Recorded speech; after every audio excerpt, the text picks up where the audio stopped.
For the last few years, some of the most explosive growth in global trade, an industry typically associated with concrete jungles of Singapore and the logistical behemoths of Rotterdam, well, a lot of that growth has quietly been happening in rural Mexico, specifically in sleepy port towns in states like Oaxaca, and Veracruz, places you'd normally associate with incredible food and perhaps a deeply inadvisable spring break decision from 2004. The local economies there have been rocketing upwards with the kind of velocity usually reserved for tech billionaires being fired into space for tax purposes. Now, while the rest of the world has been distracted by whatever fresh hell the news cycle is surfing up daily these days, something seismic has been shifting in the world of shipping containers and global supply chains, and more importantly, how Mexico might now be indirectly leading to the downfall of the Panama Canal. Now, to understand how monumental this is, we need to talk about the undisputed heavyweight champion of planetary shortcuts, the eighth wonder of the world, the big daddy of isthmuses, the Panama Canal. For over a century, the Panama Canal has been the single most important 51-mile stretch of water on Earth. It is a modern miracle of engineering, a series of locks and lakes that functions as a magical water elevator, hoisting massive ships up and over a continental divide. It is the reason you can get cheap avocados in January, and the reason your Amazon Prime package doesn't have to circumnavigate an entire continent just to arrive 3 days late. Its construction was an act of such staggering hubris and ambition that it's a miracle the planet didn't shrug it off. Before it opened in 1914, if you wanted to get a boat from New York to San Francisco, you had to go the long way around. A very, very long way. All the way down past the tip of South America, through the notoriously treacherous Strait of Magellan, or assuming your ship wasn't smashed to bits by iceberg-infested hurricane-force winds. The canal changed everything. It was a cheat code for global trade. Panama, a country that was essentially willed into existence by the United States, specifically to host this project, suddenly found itself sitting on a piece of real estate more valuable than the combined beachfront property of every celebrity on Earth. The country became a toll booth for the entire planet, and the money flowed like water through its very lucrative locks. By the early 2020s, canal tolls were generating billions of dollars a year for Panama, accounting for a significant chunk of its GDP. The canal literally and figuratively floated its entire national economy. This was, of course, fantastic news for Panama. It was significantly less fantastic for the port cities of South America that had built their entire existence around serving the pre-canal trade routes. Cities like Valparaiso in Chile and Callao in Peru were the 19th century equivalent of a highway oasis on I-80. They were essential, thriving hubs where ships would refuel, restock, and repair on their grueling journey around the Horn of South America. Then, August 15, 1914 happened. The SS Ancon made the first official transit, and for the bustling ports of the old route, it was a commercial apocalypse. The steady stream of global maritime traffic that had been their lifeblood was suddenly diverted thousands of miles north. The economic impact was not gradual, it was immediate and devastating. It was like owning the most popular horse and buggy repair shop in town the day after the Ford Model T was invented. One day, you're the center of world trade. The next, your docks are just a collection of very scenic perches for depressed-looking seabirds. Valparaiso, once called the jewel of the Pacific, saw its fortunes plummet. The vibrant cosmopolitan city, a key financial center for the entire Pacific coast, entered a century-long economic slump. The grand Victorian buildings and opulent mansions built on shipping fortunes began to crumble, and the canal didn't just reroute ships, it rerouted history, leaving a wake of economic ghost towns behind it. But here's the thing about being the undisputed king for 111 years. You start to believe your own hype. You assume the party will never end, and then one day you wake up and find the planet has sent you a very clear, very dry message.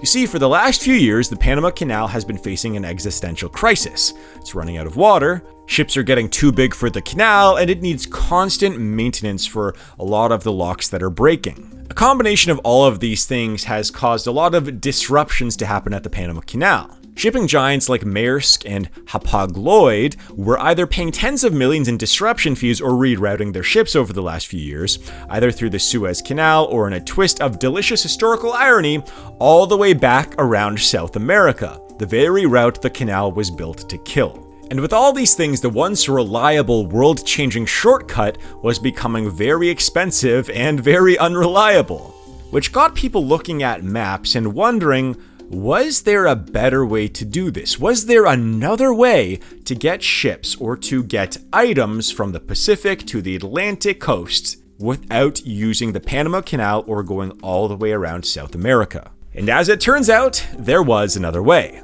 An idea so old it makes the Panama Canal look like a TikTok dance trend. People have been staring at the isthmus of the Tehuantepec, the narrowest chunk of land in southern Mexico, for 5 centuries, thinking, it would be a lot easier to go through that than around everything else. Hernan Cortez, a man whose primary hobbies included overthrowing empires and melting down priceless artifacts, was the first to propose the crossing there in the 1520s. He was followed by a parade of Spanish viceroys, German naturalists like Alexander von Humboldt, and eventually a wave of 19th century American capitalists who actually managed to build a railway across it in 1907. The Tehuantepec National Railway was, for a brief, glorious moment, the hottest shipping route in the Americas.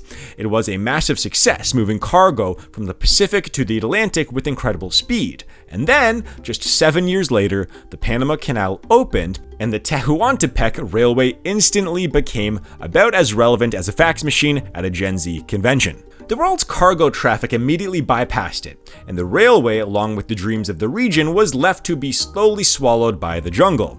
It was one of history's most brutal ghostings. And for over a century, that's where the story ended. The railway rusted, the ports languished, and the idea of a Mexican corridor became a historical footnote. A what-if told by old-timers in dusty cantinas. That was until 2019 when Mexico's president, Andrés Manuel López Obrador, a man with a near-religious belief in infrastructure projects and the political instincts of a wily grandfather, decided to make the footnote a headline. AMLO, as he is known, announced that his government was going to resurrect the corridor, not as a quaint historical railway, but as a 21st century logistics powerhouse. The plan was audacious. It involved pouring billions of dollars into completely rebuilding the 188 miles of railway track between the modernized deep water port of the Salina Cruz on the Pacific and the sprawling industrial port of, bear with me on this one here, Coatzacoalcos on the Gulf of Mexico. And they didn't just lay a normal new track. They built a high-speed, double-tracked line capable of moving massive amounts of container cargo and, for the first time, passenger trains. Alongside the railway, the government designed 10 massive industrial parks, each a tax-incentivized zone designed to lure the world's largest manufacturers. It was a classic if you build it, they will come strategy, but instead of a baseball field and a cornfield, it was a gigantic land bridge in the middle of the jungle. The project, officially dubbed the Interoceanic Corridor of the Isthmus of Tehuantepec, or CIIT, was pushed forward with the kind of speed usually reserved for action movie sequels. While other countries debated projects like this for decades, Mexico just built it. Construction crews worked around the clock, and on December 22, 2023, less than 5 years after it was announced, President López Obrador took an inaugural ride on the brand new passenger train, waving from the window like a proud father on his kid's first day of school. The message was clear. Mexico was open for business, and the timing, frankly, could not have been more perfect. As the corridor was christening its new rails, the Panama Canal was posting no vacancy signs due to its historic drought. The world of global shipping, a notoriously conservative industry, suddenly had a very compelling reason to look at a new map.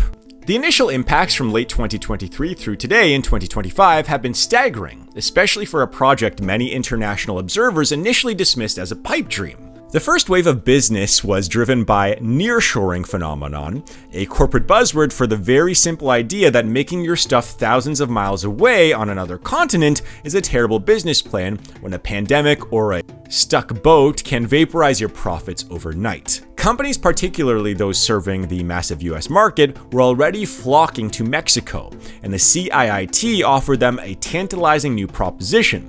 Build your factory in one of our tax-free industrial parks, and we'll give you a shortcut to both the Atlantic and Pacific Oceans. The consulting firm Deloitte reported in a 2024 analysis that the corridor's logistical advantages could cut shipping times between Asia and the US East Coast by more than a week compared to the Panama route. By early 2025, several major auto parts manufacturers and electronics assemblers had broken ground on new facilities in the corridor's industrial parks. The Mexican Secretariat of Economy announced that the parks had already attracted over $5 billion in foreign direct investment commitments for the 2024 to 2025 period. While the total cargo volume is still just a fraction of Panama's peak, the growth rate has been explosive. In 2024, its first full year of operation, the corridor moved nearly 500,000 TEUs, or 20-foot equivalent units, blowing past the government's initial forecast of 300,000. One of the few times in history where a company or government pitched a projected number and actually vastly exceeded it. For Mexico, and especially for the historically impoverished southern states of Oaxaca and Veracruz, the corridor has been a bolt of economic lightning. This is a region of profound indigenous culture and stunning natural beauty that has been plagued by a lack of opportunity for generations. The CIIT has just in a couple of years begun to rewrite that story.